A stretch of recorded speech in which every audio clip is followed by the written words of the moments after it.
옆 사람에게 인사해 주시겠어요? 당신은 하나님의 사람입니다. 가슴에 손을 얹고 저를 따라해 주시겠어요? 하나님은 나를 사랑하십니다. 나는 그 사랑을 신뢰합니다.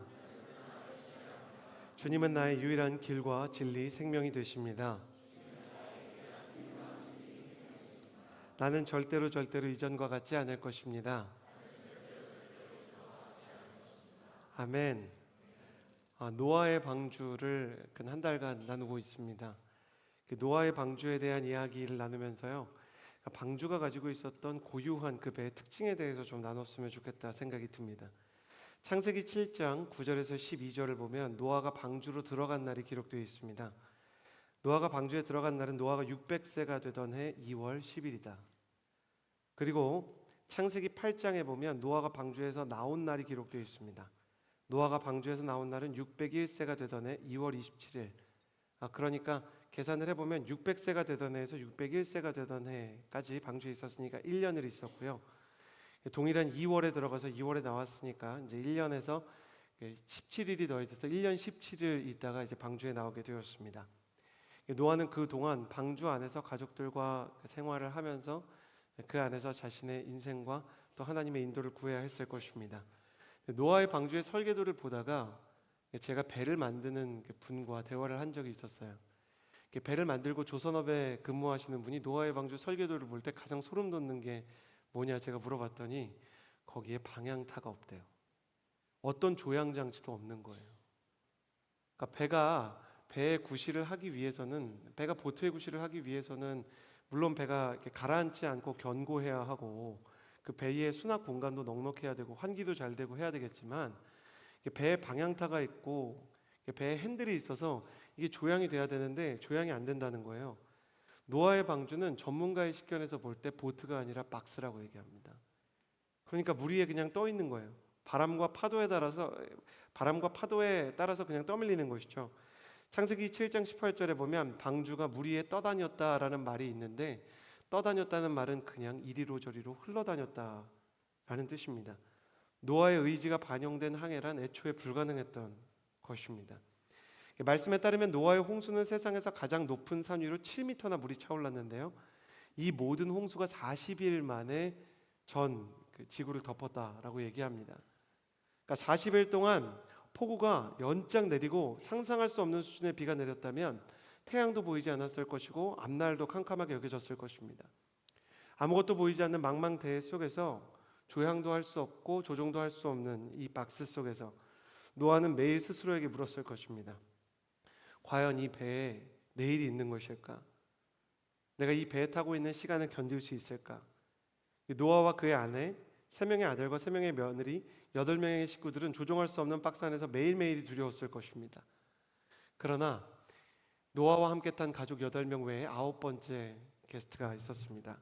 그것은 방주를 지으라고 명령하셨던 하나님이십니다.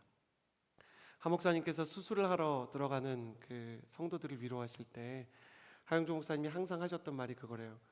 그 수술실 너머로는 가족도 들어갈 수 없고 목사도 들어갈 수 없습니다. 그러나 누가 들어가는가? 예수 그리스도께서는 함께 들어가실 수 있습니다. 그러므로 주님 함께 들어가서 함께 나와주십시오라고 기도하면 좋겠습니다, 이렇게 얘기하셨다고 합니다. 방주가 완성되었을 때 동물들이 방주 앞으로 와서 줄을 서 있었다, 이렇게 이야기하죠. 말씀에서 가장 감동적인 장면입니다. 노아가 방주 다 짓고 만약에 동물 잡으러 다녔다 그러면 방주 짓는 것보다 동물 잡는 게 더 힘들죠. 제일 억울한 거는 호랑이 같은 거는 이렇게 사자는 우리가 숫사자, 암사자 구별이 가능한데 호랑이는 이제 힘들잖아요.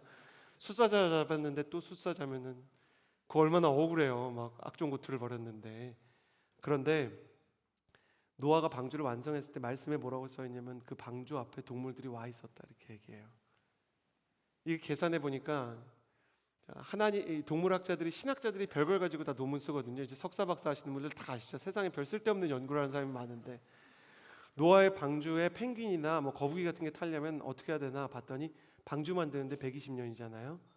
근데 어떤 동물들은 150년 전에 출발해야 된대요. 그러니까 하나님이 노아에게 방주 만들라고 하시기 전부터 노아가 방주 만들 걸 아시고 동물들을 출마시키셨어요. 그러니까 하나님께서 애초에 노아를 믿으셨고 동물들을 움직여 주셨던 그 하나님께서 방향타도 돛도 답도 없는 배를 하나님의 보이지 않는 성령의 바람으로 인도하고 계셨다는 것입니다. 신약 성경에서도 비슷한 이야기가 나오죠.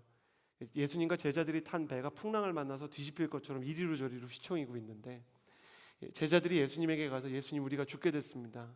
우리를 좀 깨워주십시오. 그랬더니 너희가 어째서 믿음이 없느냐. 예수님 그렇게 말씀하시죠. 왜 예수님 그렇게 말씀하셨을까? 내가 너네랑 타고 있는데 풍랑이 친다 그래서, 폭풍이 친다 그래서 이 배가 뒤집히겠느냐 말씀하셨던 거예요. 여러분, 가슴에 손을 얹고 저를 따라서 스스로의 인생에 이렇게 축복했으면 좋겠습니다. 내 인생의 배에는 주님께서 함께 타고 계시다. 할렐루야. 한 번 더. 내 인생의 배에는 주님께서 선장이 되십니다. 할렐루야. 우리가 5년 전에 세운 계획대로 되지 않는 일이 비일비재하지 않습니까? MBTI에서 아무리 우리의 MBTI 끝이 J로 끝난다 그래도 5분 뒤, 10분 뒤, 5일 뒤는 몰라도 5년 뒤, 10년 뒤에 무슨 일이 일어날지 우리가 어떻게 합니까? 그러나 더 중요한 것은 하나님께서 우리를 인도하신다는 게 아닌가 생각이 듭니다. 저는 휴가가 되면 가족들이랑 같이 여행을 떠나는데 놀랍게도 우리 가족을 폄하하려는 게 아니고 믿음이 좋다는 얘기예요. 공항 수속을 밟는 데부터요, 그 돌아다니는 모든 길에서 길을 아는 게 저희 가족에서는 저밖에 없어요. 그래서 제가 답답해서 기침하는 게 아니라 천식이 있어서 제가 연준이 언니한테도 아내한테도 물어봐요. 자기들 나 없으면 어떡하려 그래? 그랬더니 아들이 저한테 이렇게 얘기하더라고요. 아빠는 왜 믿음이 없어? 아빠가 없기는 왜 없어? 이렇게 얘기하더라고요. 그래요. 아버지를 믿고 아버지를 따라가기 때문에 그 아이들은 공항에서 수속을 밟을 때나 아니면 뭐 제주도나 아니면 국내 어딘가에서 차를 타고 다닐 때나 어떻게 가는지 몰라도 아버지와 함께 있기 때문에 목적지까지 가게 되어 있는 거예요. 여러분의 인생의 그 길을 여러분이 실제로 다 만들고 조종할 수가 없습니다. 신명기에 보면 광야를 다 탈출해서 가나안으로 가게 된 이스라엘 백성에게 주님이 이렇게 얘기하셨어요. 내가 너희를 광야에서 만나를 주고 너희가 알지 못했던 만나를 줄 뿐만 아니라 이제 구름 기둥과 불 기둥을 너희에게 줬던 것은 너희가 이전에 이 길로 간 적이 없었기 때문이다. 그렇죠. 인생은 전인 미답입니다. 간 적 없는 길을 가야 되고 우리가 예상할 수 없는 내일을 맞춰야 되는 것이죠. 그러나 우리가 안심할 수 있는 이유, 그것은 노아의 방주와 같은 원리입니다. 박스와 같이 세상의 물결에 사람들의 풍랑의 파도에 시류에 의해서 이리로 저리로 흘러다니는 것처럼 느껴져도 그 배의 운행을 주님께서 책임져 주시기 때문입니다. 여러분의 인생 가운데 주님께서 인도해 주시는 은혜와 축복이 있게 되기를 예수님의 이름으로 축복합니다. 그리고 나서 다시 한번 노아가 하나님의 인도에 따라 새로운 도전을 만나게 되는 장면이 오늘 말씀의 장면입니다. 자, 이제 홍수가 잦아들고요. 그리고 노아가 방주의 밖으로 나오게 되었습니다. 18절에서 19절의 말씀을, 창세기 7장인데요. 18절과 19절의 말씀을 같이 한번 읽어보았으면 좋겠습니다. 함께 창세기 7장 18절에서 19절 말씀을 같이 읽겠습니다. 제가 그냥 읽겠습니다. 노아가 그 아들들과 그 아내와 그 며느리들과 함께 방주에서 나왔습니다. 모든 생물들 곧 모든 짐승들과 모든 새와 땅에서 기는 모든 것들이 다 그 종류대로 방주에서 나왔습니다. 노아가 그 아들들과 아내들과 며느리와 방주에서 나왔는데 왜 나왔냐? 죄송합니다. 제가 잘못 얘기했네요. 8장입니다. 8장 16절에 하나님께서 너는 네 아내와 네 아들들과 네 며느리와 함께 방주에서 나와라 이렇게 명령하셨기 때문입니다. 하나님이 말씀하시니까 노아와 가족들이 밖으로 나옵니다. 노아가 방주 안에 있을 때에도 긴장이 됐지만 밖으로 나왔을 때는 더 긴장됐을 것입니다. 1년 17일 동안 있었던 그 방주에서 노아와 가족들이 경험했던 것은 하나님의 은혜였고 하나님의 보호였습니다. 어떠한 의미에서는 하나님께서 그들의 운행을 책임졌기 때문에 그들은 방주 안에서의 익숙한 하루하루에 이미 적응이 되었습니다. 모든 생명이 침몰한 홍수의 재앙 속에서 유일하게 생명이 보호받을 수 있는 공간이 방주였어요. 하나님은 방주 밖으로 그들을 부르셨습니다. 여러분 한번 생각해 보세요. 방주 문이 이렇게 뚝 떨어지는 거예요. 딱 떨어지고 8명이 이렇게 나가요. 밖으로 나가면 그들이 만난 그 현실이 어땠을까요? 40일 동안 모든 게 다 수장됐고 모든 생명이 다 죽어서 이제 1년이 넘어서 시체조차 찾을 수 없는 그 땅이 어떻게 보였을까요? 그것은 정말 참혹한 폐허였을 거예요. 노아와 그 가족들이 다시 만난 세계는 재건이 불가능해 보이는 완전한 폐허더미. 지구상의 모든 것들이 1년 동안 잠겨 있었으니 모든 게 다 쓸려가고 제대로 남아있는 게 하나도 없었어요. 노아와 가족들의 마음에 다시 시작할 수 있을까? 마음의 소용돌이가 쳤을 것입니다. 사람이 실패를 경험하기 전에는 누구나 용감합니다. 누구나 뜨거운 첫사랑의 계절이 있습니다. 아직 상처를 모를 때는 누군가를 좋아할 때 막 좋아할 수 있는 것이죠. 그러나 첫사랑과의 이별을 경험하고 상처를 경험하면 다시 누군가를 사랑하는 것이 두려워지는 것입니다. 시작하는 것은 어려운 것입니다. 그러나 실패 이후에 다시 시작하는 건 어려운 것을 넘어서 거의 두려운 것입니다. 사람들은 한 번 상처를 경험한 것에 대해 나름의 트라우마를 가지게 되어 있습니다. 무언가를 시도했다가 거절을 당하고 좌절을 당하고 나의 소망의 발목이 꺾어지는 것처럼 낙심을 경험하고 나면 내가 무엇을 할 수 있지? 라는 생각이 드는 것입니다. 제가 이제 가족들이 다 이민 가고 나서 군대에 갔을 때 군대에서 이제 배려해줘서 그 가족들이 해외에 있는 경우에는 이제 가족을 이렇게 보러 갈 수 있도록 해주죠. 그래서 가족을 보러 해외에 갔는데 첫 번째 휴가를 이제 캐나다에 갔다가 돌아오려고 하는데 터미널에서 그 공항에서 어머니가 제 옷자락을 잡고 이렇게 놓지를 못하시는 거예요. 군복도 못 달아주고 자주 보지도 못하고, 그리고 어머니가 뜨겁게 계속 눈물을 흘리시는 거예요. 그러니까 저도 이걸 어떻게 해야 될지 모르겠는 거예요. 다시 한번 그 마음이 찾아오더라고요. 이민 갈까? 이제 이 생각이 드는 거예요. 탈영할까? 이제 이 생각이 드는 거예요. DP가 나를 찾아오려나? 뭐 이런 생각이 드는 거죠. 그러나 돌아가야 됐어요. 그리고 이제 비행기를 타고 다시 고국으로 돌아가는 그 마음을 뭐라고 말해야 될지 모르겠어요. 타고 있는 거는 인류 문명의 가장 그 위대한 산물 중에 하나인 비행기인데 타고 가야 되는 곳은 군대예요. 군대로 이제 돌아가야 되는 그 마음을 대변하는 것처럼 밖에 추적추적 비가 내려. 이런 날씨에도 비가 뜨나? 안 떴으면 좋겠다. 기상사정의 악천후로 인해서 못 돌아가기 때문에 좀 봐주지 않을까? 뭐 이런 생각이 드는데 비행기가 그냥 속절없이 이렇게 활주로를 타고 이륙을 하더라고요. 근데 이륙을 하고 나서 제가 중요한 걸 깨달았어요. 비행기가 이륙을 하면요, 여러분 아시는 것처럼 구름 위까지 올라가요. 그럼 구름 위로 올라가면 어떤 일이 있느냐? 밑에는 비가 오고 난리가 났는데 위에는 맑은 하늘이 있더라고요. 제가 그거 보면서 놀랐어요. 구름 위에 하늘이라는 게 있구나. 하늘 위에 하늘이 있구나. 저는 좀 신기한 걸 보면은 기도를 하게 되죠. 여러분도 그런 때가 있지 않습니까?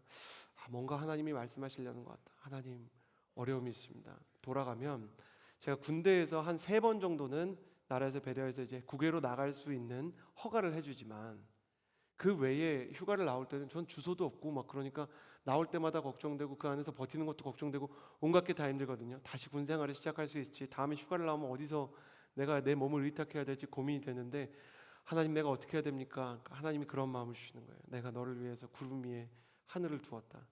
너가 기도하고 너가 내 이름을 부를 때 내가 맑은 하늘을 너의 인생 가운데 펼쳐주겠다. 그런 마음을 주면서 다시 군 생활도 시작하고 다시 예배도 시작하고 다시 나의 이름을 불러라. 그래가지고 돌아오는 동안 그 직항 비행기였는데 거의 한 15시간, 14시간을 거의 기도만 하면서 왔던 기억이 나요. 그러고 나서 내렸을 때 제 마음 가운데 하나님께서 나와 함께 하시는데 내가 못할 게 뭐가 있을까? 이런 생각이 들었어요. 우리 하나님은 모든 것이 폐허가 된 순간에 다시 한번 우리의 인생을 찾아와 주세요. 내 인생에 비가 내리고 악천후가 찾아올 때 나를 하늘 위에 하늘로 올려 보내주시는 하나님이세요. 오늘 여러분이 예배를 드릴 때 여러분의 인생의 환경과 상관없이 하나님께서 하늘 위에 하늘로 여러분의 인생의 예배를 비상케 하시는 역사가 있게 되기를 예수님의 이름으로 축복합니다. 상황과 상관없이 맑고 청명한 하나님의 은혜와 용기와 하나님의 비전이 여러분의 인생 가운데 찾아오는 역사가 있게 되기를 주님의 이름으로 축복합니다. 여러분의 인생 가운데 폐허와 같은 실패와 상처와 아픔이 있다고 해도 다시 시작할 힘을 하나님께서 주실 줄을 믿습니다. 그렇다면 노아는 어떻게 다시 시작할 힘을 얻었을까? 20절의 말씀을 같이 한번 읽도록 하겠습니다. 8장 20절입니다. 함께 읽겠습니다. 시작. 노아가 여호와를 위해 제단을 쌓고 정결한 짐승들과 정결한 새들 가운데 덫을 잡아 그 제단 위에 번제로 드렸습니다. 참혹한 현실을 보고 노아를 보면 여러분 발견하셨는지 모르겠어요. 창세기 6장에서 9장까지 노아의 이야기가 나오거든요. 노아 할아버지의 캐릭터의 특징이 있어요. 그 특징이 뭔지 아세요? 대사가 극도로 없다는 거예요. 노아는 무슨 무언극을 하는 것처럼 대사가 없어요. 저라면은 굉장히 많은 말을 했을 것 같아요. 와, 진짜 처량하다. 진짜 참담하다. 얘들아, 이거 어떻게 하냐? 우리 어떻게 해야 돼? 이거 약간 잼버리 같은데 이거 어떻게 해야 되는 거냐? 약간 이런 생각이 들었을 것 같아요. 너무너무 힘들고 괴로운 마음들이 찾아왔을 것 같아요. 노아는 그런 얘기를 하지 않습니다. 굳게 담은 입술, 하얗게 날리는 머리칼. 잠시 세상을 바라보던 노아는 폐허가는 땅에서 뭘 하냐면 문득 돌을 하나 주워와서 그 앞에 하나를 둬요. 나무를 가져와서 또 하나를 쌓아요. 그렇게 하나하나 단을 쌓는데 아들들과 며느리와 아내가 보니까 제단을 쌓는 거예요. 그러니 다른 가족들도 다 와서 돕기 시작합니다. 그리고 하나님께 제사를 드리고 예배를 하기 시작했던 것입니다. 노아가 방주에서 내려서 가장 먼저 한 일은 거처할 곳을 세운 것도 아니고 먹을 것을 찾은 것도 아니고 가축을 붙잡아 둔 것도 아니었어요. 노아는 가장 먼저 폐허 위에 예배를 세웠습니다. 그렇습니다. 내 예상이 깨지고 내일을 향해서 나아갈 길을 잃었을 때 내 마음이 무너진 절체절명의 위기 속에서 황량한 폐허 위에서 가장 먼저 해야 되는 일은 다시 예배를 시작하는 것입니다. 우리는 폐허가 된 인생 위에서 진정한 예배를 경험하게 됩니다. 우리가 보통 때도 교회를 나옵니다. 그러나 보통 때 예배를 드리는 것과 폐허가 같은 세상에서 예배를 드리는 것과는 완전히 다른 것입니다. 제가 코로나가 이제 막 유행하기 시작했던 2020년 3월부터 가슴이 굉장히 아프기 시작했어요. 그래서 병원에 갔더니 청청병력과 같은 진단을 받았어요.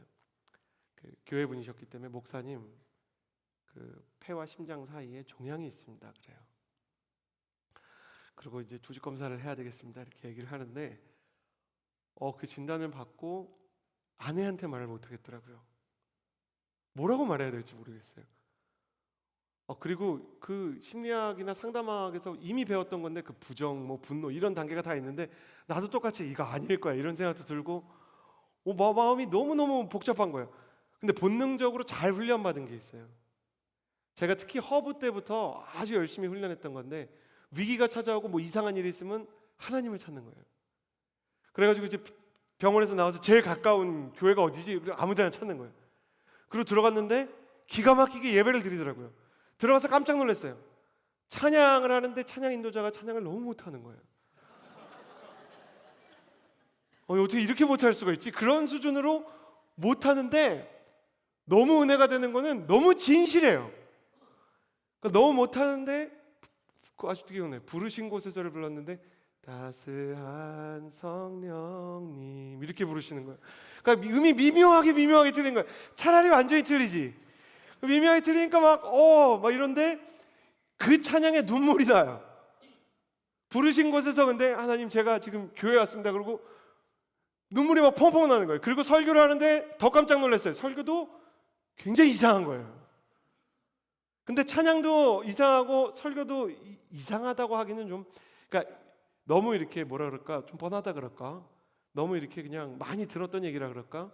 아무런 이렇게 새로운 걸 기대할 수 없는 너무 많이 들었던 진부한 스토리처럼 느껴지는데 내 이성은 이게 너무 진부하다라고 얘기하는데 내 영은 펑펑 울고 하나님께 집중하고 너무 간절한 거예요. 한마디 한마디가. 나도 목회자인데 목사님이 하는 말씀을 들으면서 그렇게 아멘 아멘 해가지고 그분이 그렇게 생각했을 거예요. 웬 새신자가 와가지고 이렇게 아멘 아멘 할까 이렇게 생각했을 거예요. 세 번째로 더 놀라웠던 거는 그 주변에서 아무도 은혜 받지 않고 나만 아멘하고 있는 거예요. 근데 왜 아멘하고 있는가? 내 마음이 폐허이기 때문이에요. 어디로도 갈 수 없는 사방이 칠흑 같은 어둠이고 모든 게 무너지고 어떠한 재건도 생각할 수 없는 젊은 나이에 가족은 어떻게 하고 사역은 어떻게 하고 내 인생에 하나님께서 주셨던 비전은 어디로 가고 내가 가슴과 심장 사이에 종양이 있어서 이걸 어떻게 해야 되는가? 그리고 기도를 하는 거예요. 내 상황이 절박하기 때문에. 제가 이번에 가족들이랑 휴가를 갔는데 제일 맛있었던 음식은 다른 게 아니에요. 제일 배고팠을 때 먹은 음식이에요. 시장이 만천이라고. 너무 굶주리면 뭐든지 맛있잖아요. 내 영이 굶주리고 의에 줄이고 목마르고 하나님의 은혜에 대해서 너무 내가 목마른 마음이 있으니까 폐허와 같은 현실 위에서 예배를 드리는 그 감정은, 그 영적인 상태는 그 무엇과도 비할 수 없는 거예요. 은혜의 물방울 하나에도 눈물이 나고 은혜의 양식, 말씀의 양식 하나에도 나의 영혼 가운데 기쁨이 되는 것이죠. 폐허를 만난 사람의 예배는 진실하고 간절한 것입니다. 노아가 기가 막힌 폐허와 참혹한 현실 위에 서 있습니다. 남은 것이 아무것도 없는 소망을 찾을 수 없는 상황에서 제단을 쌓았습니다. 노아의 제단은 그래서 진실했을 것입니다. 노아의 예배는 그래서 간절할 수밖에 없었던 것입니다. 예배를 적당히 나와도 되고 나오지 않아도 되는 그런 마음은 아니었을 것입니다. 하나님이 돕지 않으시면 난 죽는다. 내가 은혜 받지 않으면 살 길이 없다. 은혜에 대한 명확한 확신, 하나님의 임재를 향한 선명한 집중력을 가지고 순도가 다른, 집중력이 다른 그런 예배를 드렸을 것입니다. 폐허 위에서 드리는 예배는 보통의 예배와는 너무나 다른 것입니다. 사랑하는 20대의 청년 여러분, 20대는 본격적으로 인생의 패배와 상처와 폐허를 만나는 시기입니다. 내 능력으로, 내 힘으로, 내가 가진 경험으로는 내 인생을 개척해 나아갈 수 없다는 것을 느끼는 것입니다. 강남역에 가면 눈으로 볼 때는 많은 빌딩들이 있죠. 한남역에 가도 홍대에 가도 아름다운 건물과 빛나는 문화들이 있죠. 문제는 뭡니까? 내 자리가 없는 것입니다.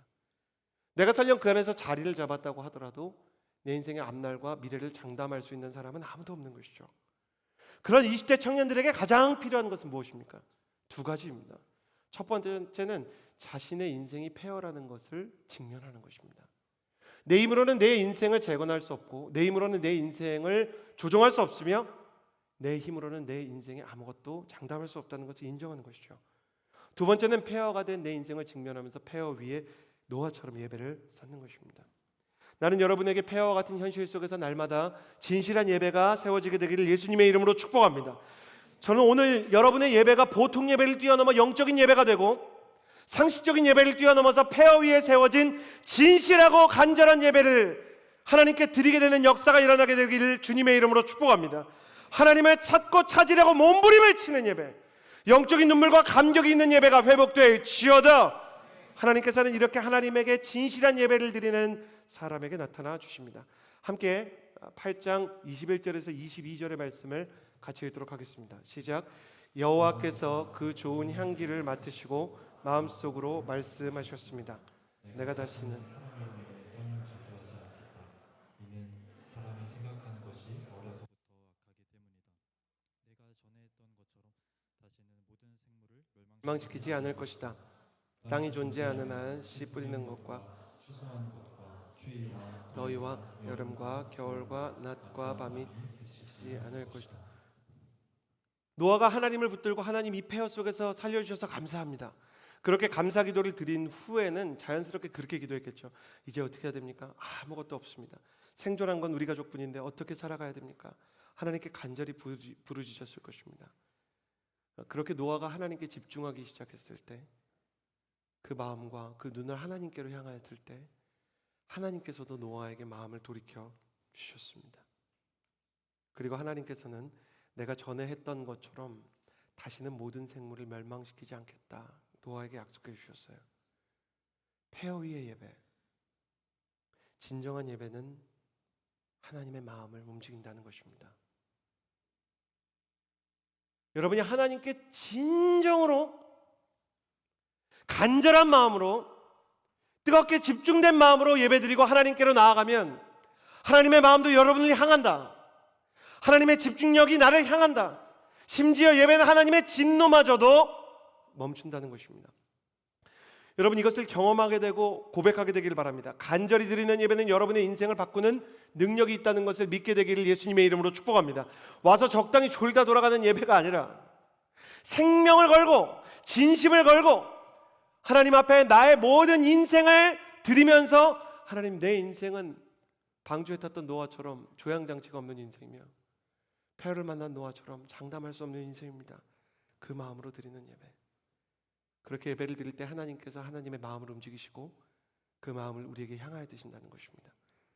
저는 오늘 여러분이 드리는 예배 속에서 하나님의 마음이 여러분에게 향하여 주고 여러분이 하나님의 마음을 만나는 예배를 경험하게 되기를 예수님의 이름으로 축복합니다.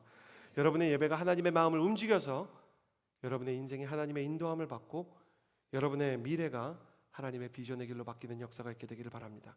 하나님은 이렇게 예배하는 노아와 그 가족에게 내일을 주시고 다시 시작할 힘을 주셨습니다.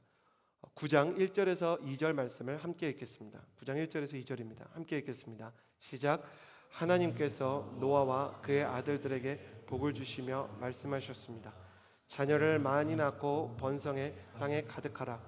땅의 모든 짐승들과 공중의 모든 새들과 땅에 기는 모든 것들과 바다의 모든 물고기들이 너희를 두려워하고 무서워할 것이다. 이것들을 너희 손에 준다. 다시 시작하기 두려울 때 가장 먼저 해야 되는 일은 노아처럼 폐허 위에 예배를 세우는 것입니다. 두 번째로 다시 시작하기 두려울 때 두 번째는 다시 시작할 힘을 주시는 하나님을 믿어야 된다는 것입니다. 가슴에 손을 얹고 저를 따라해 주시겠습니까? 하나님은 다시 시작할 힘을 주시는 하나님이십니다. 다시 시작할 힘을 주시는 하나님이십니다. 하나님이 노아와 그 아들들에게 복을 주셨습니다. 복을 주시면서 그들의 인생 가운데 내일을 주셨어요. 하나님께서 그들을 축복하셨다. 성경에 기록되어 있습니다. 예배는 하나님의 마음을 돌이킬 뿐만 아니라 하나님의 축복을 불러옵니다. 그런데 이 축복이 무엇인가? 하나님께서 9장 1절 2절에 약속하신 내용을 보면 자녀를 많이 낳고 번성해 땅에 가득하고 공중의 모든 새와 땅의 모든 물고기들과 땅의 모든 기는 것들과 모든 바다의 물고기들을 너희가 다스리라 말씀하시죠. 이게 아담과 하와에게 주셨던 명령입니다. 하나님께서 노아에게 말씀하시는 것은 이것이죠. 노아야, 다시 시작할 수 있다. 내가 세상을 창조했을 때 가졌던 나의 계획과 나의 비전을 이제는 너를 통해서 이룰 것이다. 하나님은 항상 세컨 찬스를 주시는 분이십니다. 하나님은 예배의 자리에서 우리에게 다시 시작할 힘을 주십니다. 제대로 예배할 수 있다면, 폐허와 같은 마음 속에서 하나님께 간절히 부르실 수 있다면 하나님께서는 우리 마음에 다시 시작하고 다시 일어날 힘을 주시는 것입니다. 아무리 보이는 것들이 폐허라고 할지라도, 아무리 상황과 환경과 조건이 좋지 않다 할지라도 하나님께서는 우리에게 나는 너에게 다시 한번 비전을 주기를 원한다. 너희 손을 붙잡고 일으키기를 원한다 말씀하시는 하나님이십니다. 성경의 사람들을 보면 크게 한 번씩 실패를 해요. 크게 한 번씩 어려움을 겪어요. 우리가 창세기에서 곧 만나겠지만 요셉의 인생을 보면 그의 인생 가운데 사랑받는 아들에서 형들에게 팔려서 인생의 추락을 경험하는 감옥의 시간이 있었어요. 그리고 하나님께서 크게 쓰셨던 출애굽기의 모세를 보면 그의 인생은 애굽의 왕자로서 유력한 정치인이 될 거라고 생각했지만 광야에 쫓겨갔던 정치적인 망명을 선택해야 됐던 안타까운 또 패배자의 시간이 있어요. 다윗은 두 번이나 어려운 시간을 겪었는데 사울에게 추격을 받을 때 한 번 어려움을 겪었고 또 다른 사람의 아내였던 밧세바를 취하는 것으로 인해서 하나님의 진노를 사서 하나님에게서 정말 큰 심판을 받을 뻔한 했던 위기가 있었어요. 이런 역사가 신약 성경에서도 계속 있어요. 제자들은 십자가 도상에서 예수님을 버리고 도망갔고 바울은 바나바와 안디옥 교회를 개척하고 선교 여행을 같이 다녔지만 연약한 사람 마가를 데려갈지 말지에 대해서 의견 차이가 있어서 그에게 은인과 같았던 바나바와 헤어지고 마가복음을 쓴 마가의 미래에 대해서 믿어주지 못했던 시간이 있었어요.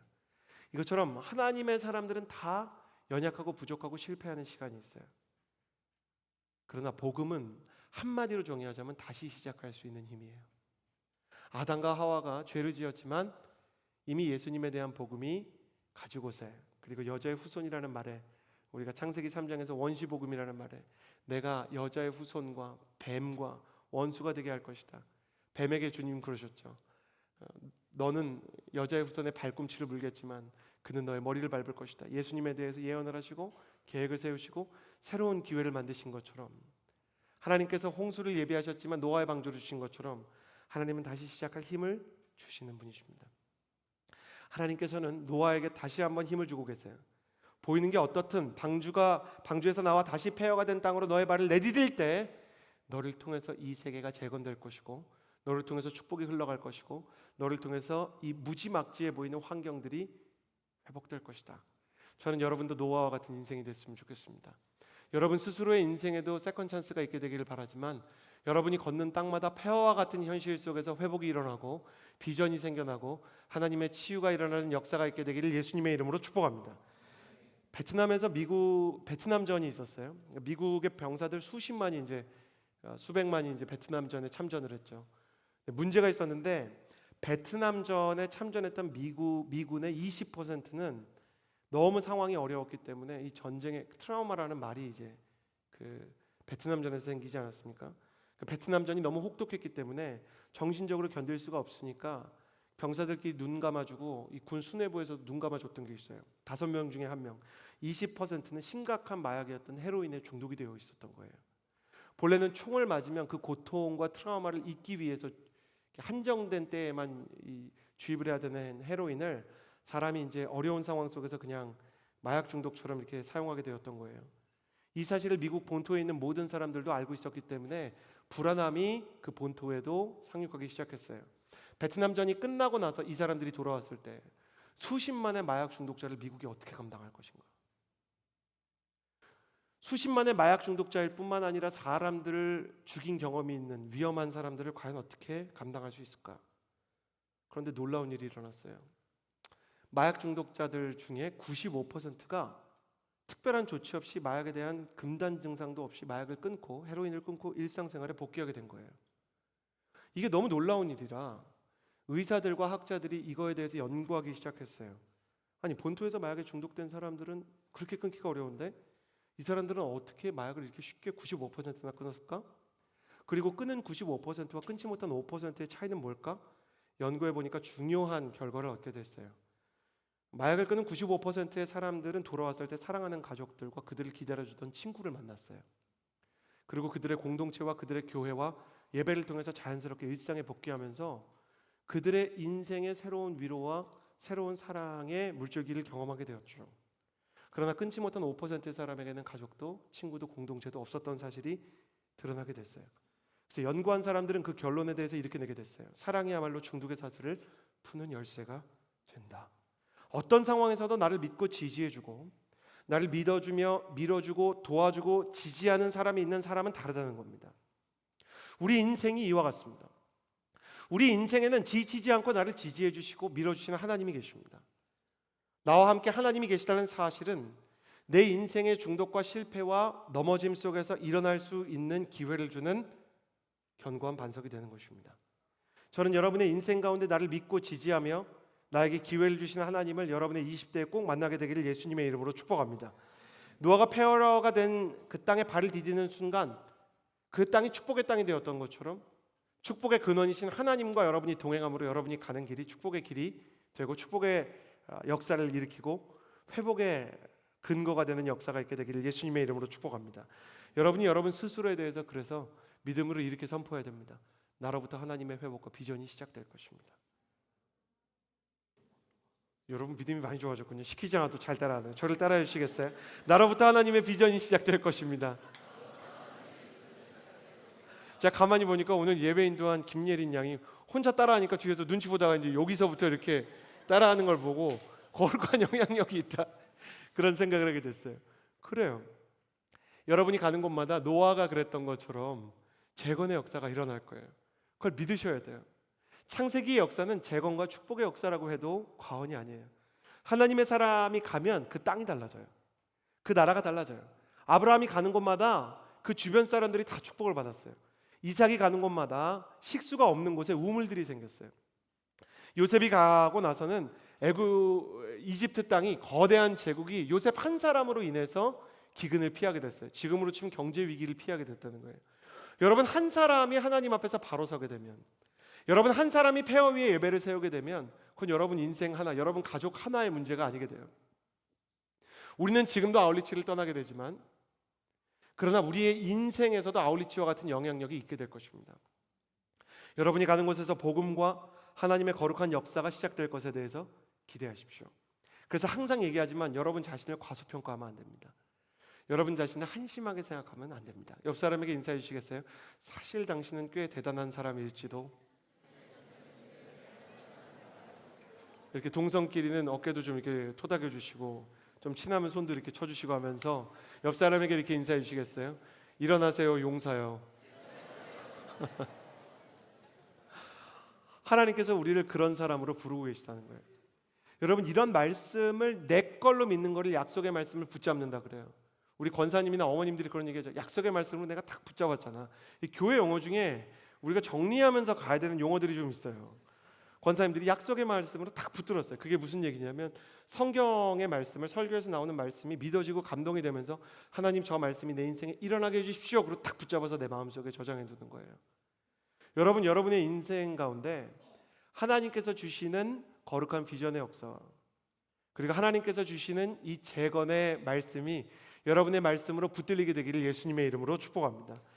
하나님께서 여러분을 그렇게 쓰시겠다는 거예요. 자, 그리고 하나님께서 그렇게 쓰시겠다는 증표로 9장 12절 13절에 언약의 증표를 주십니다. 함께 창세기 9장 12절에서 13절의 말씀을 같이 보겠습니다. 함께 읽겠습니다. 시작. 하나님께서 말씀하셨습니다. 이것이 내가 나와 너 사이에 또한 너희와 함께 있는 모든 생물 사이에 대대로 영원히 세우는 내 언약의 증표다. 내가 구름 속에 내 무지개를 두었으니 그것이 나와 땅 사이에 세우는 언약의 표시가 될 것이다. 아멘. 세 번째로 나누고 싶은 것은 이것입니다. 다시 시작하기 두려울 때 언약의 증거를 바라보라는 것입니다. 자, 저를 따라해 주시겠어요? 다시 시작하기 두려울 때 언약의 증거를 바라보라. 저는 무지개를 보는 걸 참 좋아합니다. 비가 내리고 나서 어떤 때는 이렇게 비가 내린 게 아닌데 산 위에 이렇게 올라가면 무지개가 떠 있어요.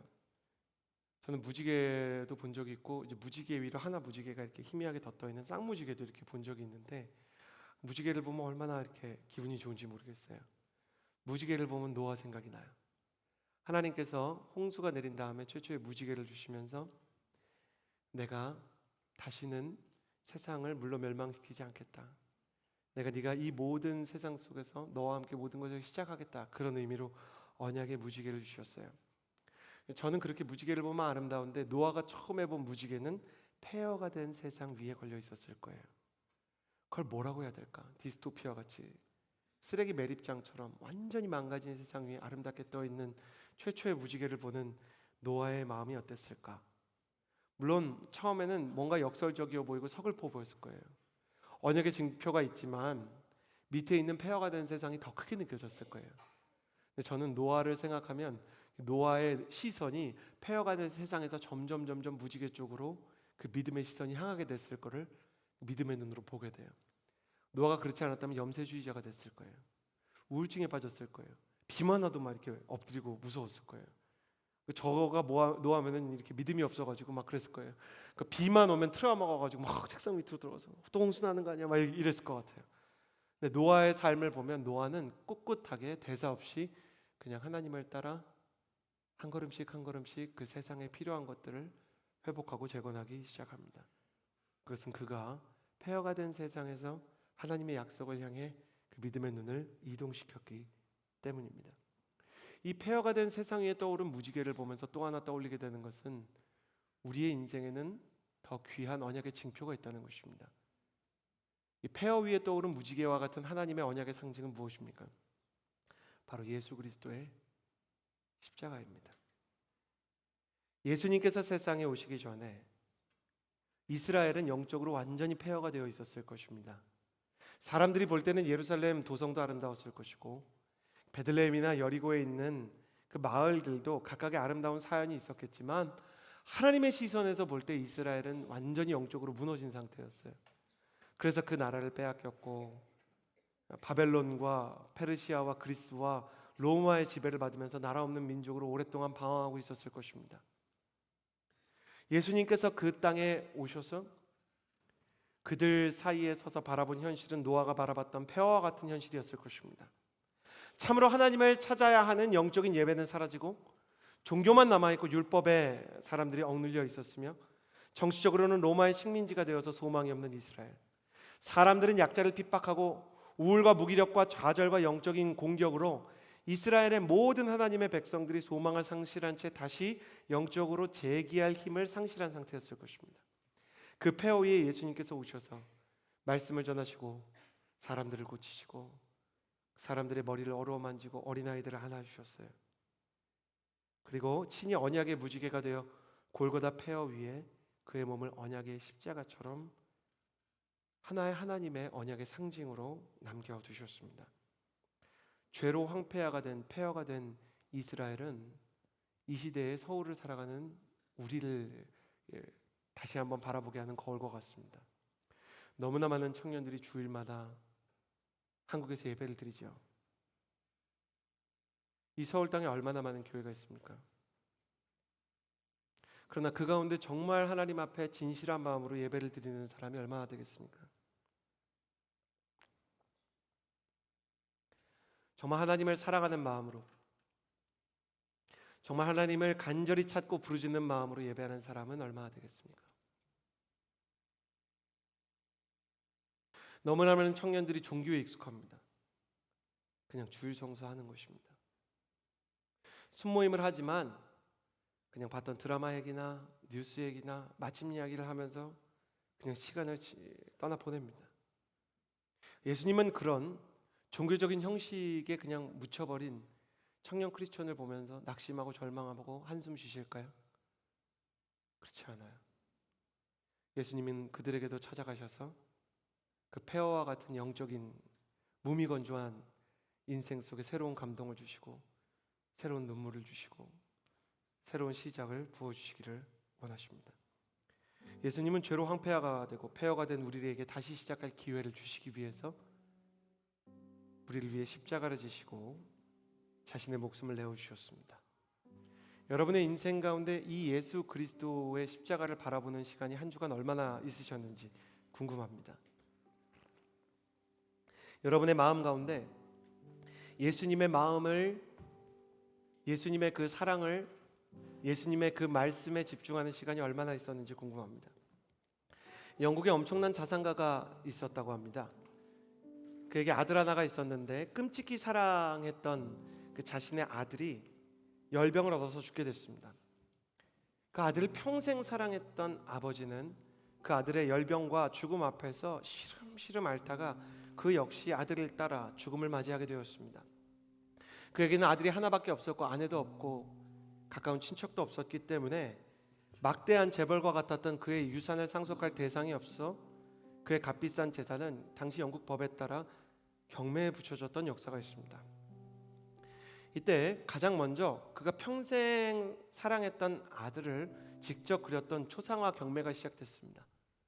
그러나 아무도 그 초상화에는 관심을 가지지 않았습니다. 왜냐하면 뒤에 더 유명한 화가들과 더 유명한 보물들이 쭉 이제 대기하고 있었기 때문에 사람들이 이 부자가 직접 그린, 화가도 아닌 그 사람이 그린 초상화에는 관심이 없었죠.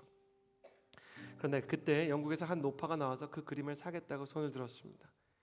그녀는 그의 아들을 돌보고 양육했던 그 집안의 유모였다고 합니다. 그리고 유모가 그 그림의 낙찰을 받아서 자기가 길렀던 열병을 앓았던 그 아이의 그림을 안고 그 집안을 그리워하고 아이를 그리워하면서 울고 있을 때 유산 상속을 대리하고 있었던 변호사가 경매를 중단하고 유언장을 읽기 시작합니다. 나의 모든 유산은 내 아들의 그림을 사는 사람에게 상속하겠습니다. 왜냐하면 이 그림을 사는 사람이 아마도 나의 아들을 사랑하는 사람일 것이라 여기기 때문입니다. 그래서 그 유모가 실제로 그의 재산을 상속하게 되었다고 합니다. 저는 얼마 전에 이 이야기를 읽으면서 예수님을 생각하게 됐어요. 우리는 하나님의 모든 재건의 축복과 하나님의 모든 회복의 축복과 하나님의 모든 은혜를 오직 그의 아들 예수 그리스도를 통해서 받습니다. 이 위대한 상속의 이야기와 똑같이 하나님의 모든 선물은 그의 아들 예수 그리스도를 통해 우리에게 상속되게 되어 있는 것입니다. 예수 그리스도의 십자가, 폐허 위에 걸려있는 그 무지개와 같은 그 사랑의 시선을 보는 자에게는 하나님께서 모든 것을 물려주시고 또 모든 것을 재건할 힘까지 주시는 것입니다. 저는 여러분의 인생 가운데 그 위대한 상속이 일어나게 되기를 바랍니다. 예수 그리스도의 십자가와 그분의 사랑에 집중하여 여러분이 이 폐허 위에서 무지개와 같은 하나님의 언약의 상징을 바라보며 다시 시작할 힘을 얻게 되기를 바랍니다. 오늘 우리가 찬양할 때 예수 하나님의 공이라는 찬양을 불렀는데 다시 한번 그 찬양을 부르면서 하나님 앞으로 나아가도록 하겠습니다.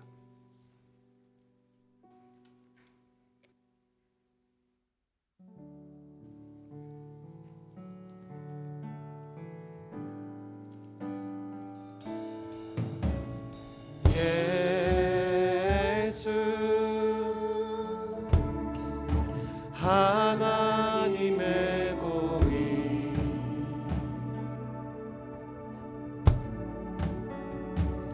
주 독생자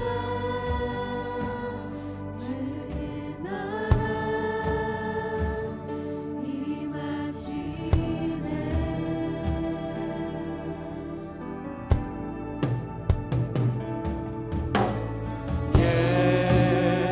예수 재물이 되신 주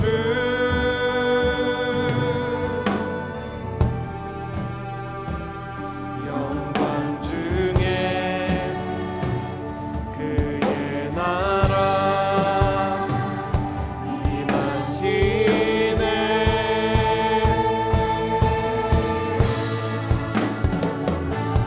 그의 나라 영원하며 그의 영광 무궁하리. 왕의 위엄과 능력이 이제 임하였으리. 주의 주권과 주의 통치와 주의 나라 힘과 권세 임하는 예수 하나님의 예수 예수 하나님의 사랑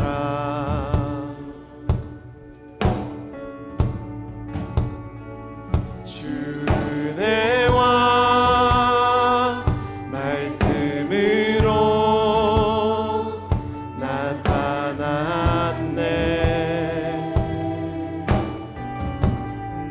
예수 거룩한 하나님 예수 거룩한 하나님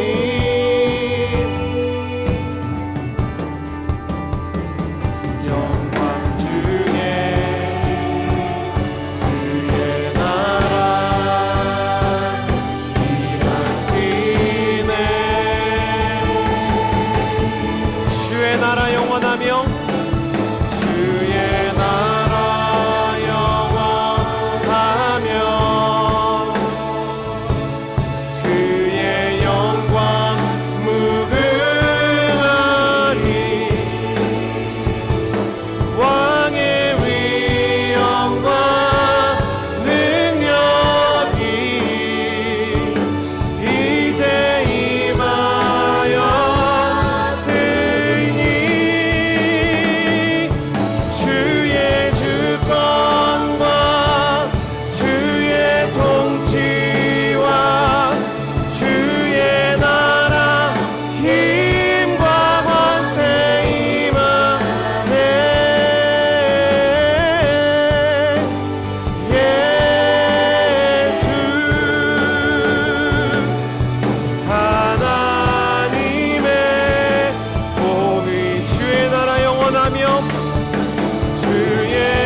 내 인생의 기회는 다 끝났다. 내 인생에 다시 좋은 날들은 오지 않을 것이다. 나는 입시에 실패했기 때문에, 나는 연애에서 뼈아픈 이별을 경험했기 때문에, 내 인생에 질병이 있고 내 인생에 아픔이 있기 때문에 다시 일어날 수 없다. 내 인생의 모든 절망을 단언하는 사단 앞에서 우리는 다시 한번 언약의 무지개와 같은, 하늘 위에 새겨진 하나님의 언약과 같은 예수 그리스도의 십자가를 바라보아야 합니다. 제가 폐허 위에서 예배를 드리고 다시 병원에 갔을 때, 병원에서는 다행히 그것이 악성 종양, 그러니까 암이 아니라는 진단을 받게 됐어요. 근데 저에게 너무나 감사했던 것은 제가 그 치명적인 질병에 걸리지 않은 것보다 더 감사한 게 있었어요. 나는 다시 목마르고 폐허 위에서 예수 그리스도의 십자가와 폐허 위에 세워지는 예배를 회복하게 되었던 것입니다. 지금 이 시간 초청하기 원합니다. 하나님, 나에게는 예수 그리스도의 십자가를 다시 바라보며 폐허 위에 예배를 쌓는 그 예배의 재건이 필요합니다. 나는 정말로 신령과 진정으로 드리는 예배에 대한 뜨거운 목마름과 타는 갈망과 세상이 멈출 수 없는 목마름이 있습니다. 나는 나의 20대에 폐허와 같은 나의 인생과 세상을 회복시키는 거룩한 예배의 제단을 쌓기 원합니다. 그렇게 고백하는 사람들은 그 자리에 일어나 오직 언약의 무지개와 같은 예수 그리스도의 십자가를 바라보며 기도하기를 원합니다. 주여, 나의 20대에, 나의 청년의 시기에 폐허 위에 온전한 예배, 신령과 진정의 예배를 회복하게 하여 주옵소서. 온전한 예배, 신령과 진정의 예배를 고백하며 사모하는 자들마다 두 손 하늘을 향하여 들고 주여 3번 부르짖고 기도하겠습니다. 주여, 주여, 주여.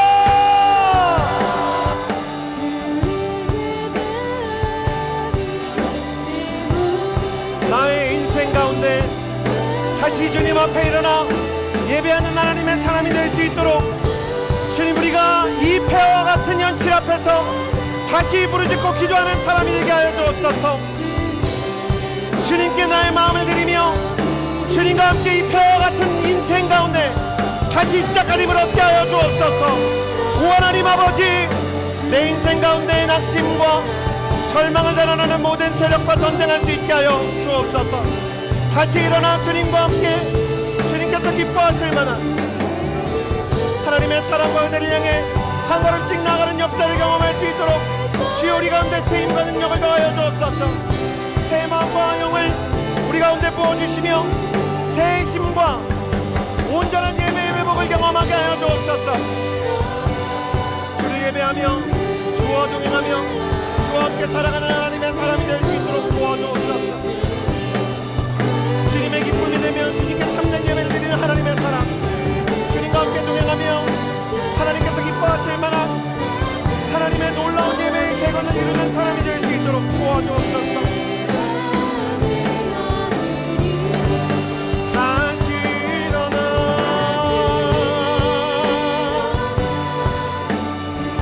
주님을 예배하며 내 인생의 재건과 다시 시작할 힘을 나는 예배에서 다시 하나님 앞에서 하나님의 성령으로부터 받아 내 인생 가운데 실현할 것입니다. 내 인생의 낙심과 절망과 좌절이 있다 할지라도 신령과 진정과 영적인 집중력을 가지고 주님께 드리는 폐허 위의 예배를 통하여 하나님 앞으로 나아가 하나님과 함께 동행하며 살아가는 사람이 되기를 원합니다. 내 인생의 보수와 같은 조향장치가 없고 내 인생에 내가 조정하며 내가 통제할 수 있는 상황들이 많지 않다 할지라도 내 인생 가운데 주께서 주시는 은혜로 인하여 주께서 주시는 사랑으로 인하여 하나님과 함께 온전히 동행하며 나아간 하나님의 사랑이 우리 각 사람의 영혼의 거룩한 인도함과 거룩한 하나님의 긍휼을 보이는 하나님 열쇠가 되고 나침반이 되고 하나님의 구원의 문이 되는 역사가 있게 하여 주옵소서. 신령과 진정의 예배, 뜨겁고 간절한 예배, 하나님 앞에 드리는 하는 목마름의 예배가 될 수 있도록 한 사람 한 사람에게 하나님의 사랑과 은혜를 더하여 주시기를 간절히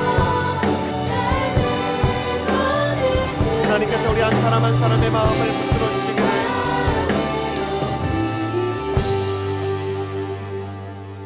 다시 일어나 주를 예배함이 내 몸 모든 기쁨이 되리. 그의 기쁨 되어 삶의 모든 순간을 주께 다 내어드리리. 다시 일어나 주를 예배하며 그의 기쁨 되어 삶의 모든 순간을 주께 다 내어드리리. 다시 일어나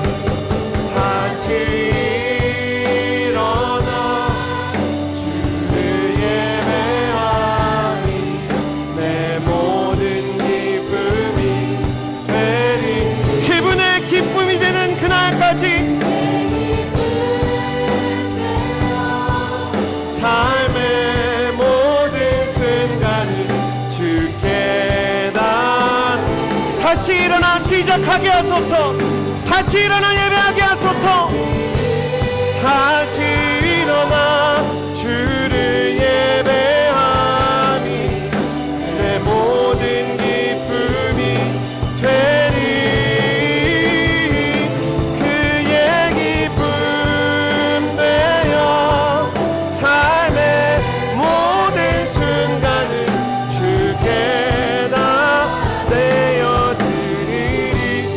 이 나라와 이 땅을 보면 너무나 많은 사람들이 분노를 조절하지 못하고 상처를 제어하지 못하고 서로를 해치고 스스로를 죽여가며 마치 세상에 내일이 없는 것처럼, 인생의 미래가 없는 것처럼 청년이 스스로를 죽이고 또 다른 사람들을 해치고 있습니다. 이 안타까운 세상 속에서 필요한 것은 노아와 같은 치유자이며 예수 그리스도와 같은 회복자인 줄을 믿습니다.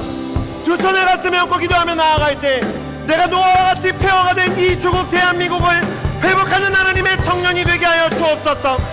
분노를 치유하고 상처를 회복하며 낙심 가운데 하나님의 소망을 붙들어주고 옳지 않은 것을 정의롭게 하며 선명하지 않은 것들을 공평하게 하는 하나님의 공의와 은혜와 회복과 치유의 사람 되게 하여 주옵소서. 스스로의 인생을 축복하며 하나님의 비전을 구하며 주여 한번 부르짖고 기도합니다. 주여! 다시 일어나 주를 예배하니. 너무나 많은 사람들이 스스로를 공격하거나 상대방을 공격하거나 심지어 까닭 없고 영문 없는 사람을 공격하기에 이르렀습니다. 너무나 악하고 너무나 폐역하며 너무나 절망적인 노아의 시대 폐허와 같은 세상을 살아가고 있는 이 시대에 주님의 사랑과 같은 회복과 치유와 화해를 가져오는 사람들이 있게 하여 주옵소서. 너무나 많은 교사들이 고통을 받고 있습니다. 너무나 많은 청춘들이 자신의 꿈을 발견하지 못하고 있습니다. 하나님, 비단 한국뿐만 아니라 일본의 사투리 세대나 중국의 탕핑 세대나 미국의 부모 세대가 한국의 MZ 세대와 함께 세상에 소망이 없는 것처럼 자신의 내일에 대해 디스토피아적인 전망을 내놓고 자신의 내일에 대해 부정적인 예언을 쏟아놓습니다.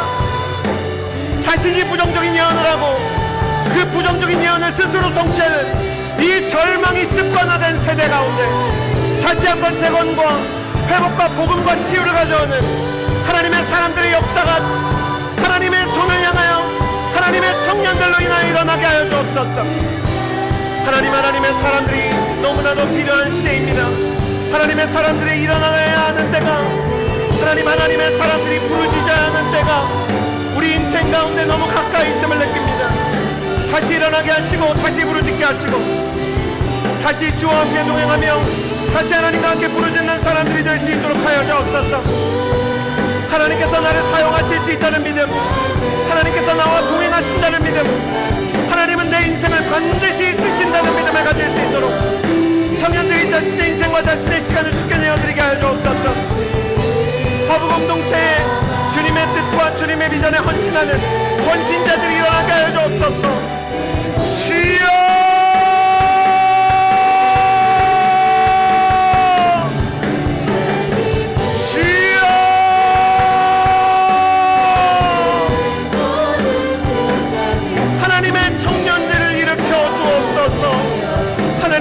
청년들을 일으켜 주옵소서.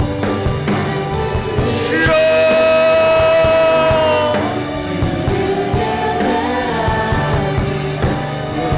이 세대가 재건의 세대가 되게 하시고,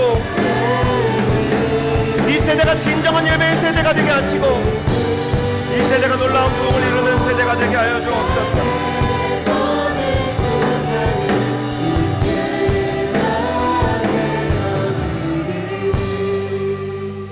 노아의 방주가 보트가 아니라 박스였던 것처럼 내 인생에도 나의 인생을 조종할 수 있는 조종타가 없고 조종관이 없습니다. 닷도 내 맘대로 할 수 없는 것 같은 세상의 시류에 이리로 저리로 휩쓸려 떠내려가는 것 같은 내 인생에, 마치 모세의 갈대상자와 같이 위험천만해 보이는 내 인생에 어떤 소망이 있을까? 그러나 하나님께서 내 배에 타고 계시다면, 하나님께서 내 인생에 함께 하신다면, 형식적으로는 휩쓸려가는 것처럼 보여도 실제로는 하나님의 조종과 인도하심 안에 있는 줄을 믿습니다.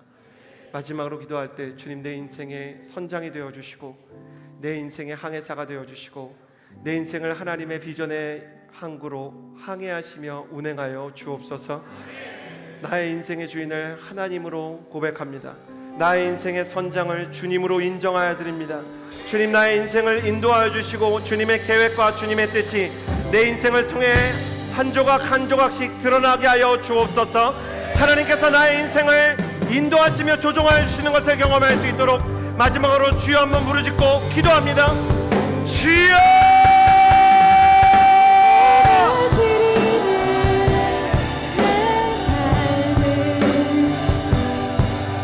주님께서 다스리시며 주님께서 만지시며 주님께서 나의 인생 가운데 하나님의 인도하심을 부어주십니다.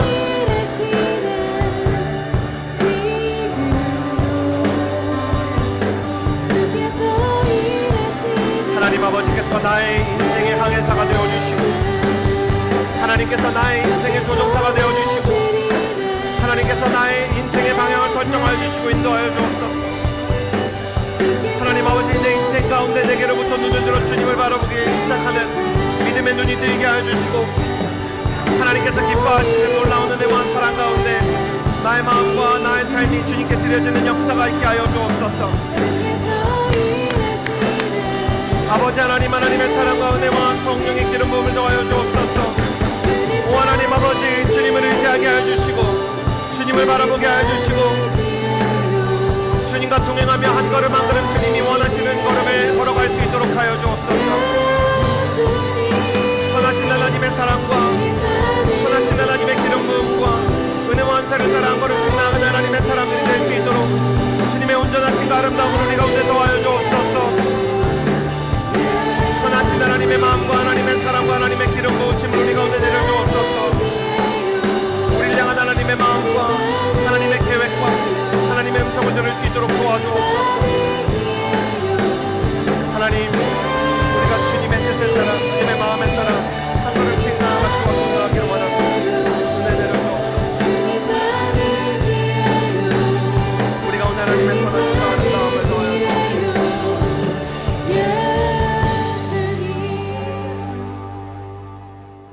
내 인생이 세상의 홍수와 파도에 떠밀려 이리로 저리로 휘청대는 것처럼 느껴져도 그 박스와 같은 갈대상자와 같은 그 운행의 주인은 하나님이시며 내 인생의 항해사가 주님이시라는 것을 고백합니다. 하나님의 항해에 나의 인생을 맡기게 하시고 주님과 함께 다시 일어나 폐허 위에 예배를 세우고 다시 시작하게 해주시는 하나님을 바라보며 비전의 사람, 축복의 사람으로 살아가게 하시고 낙심이 될 때마다, 괴로울 때 주님의 십자가를 바라보며 하늘 위에 새겨진 언약의 무지개처럼 주님의 십자가를 바라보고 붙잡고 일어나는 사람 되게 하여 주옵소서. 그렇게 행하실 주님을 신뢰하며 이제는 우리 구주 예수 그리스도의 은혜와 하나님의 사랑과 성령의 교통하심이 이 자리에서 예배하는 주의 모든 청년들, 주 예수 그리스도의 십자가를 붙잡고 다시 일어나기 원하는 주의 사람들 머리 위에 이제로부터 영원토록 함께하여 주시기를 간절히 축원하옵나이다. 아멘.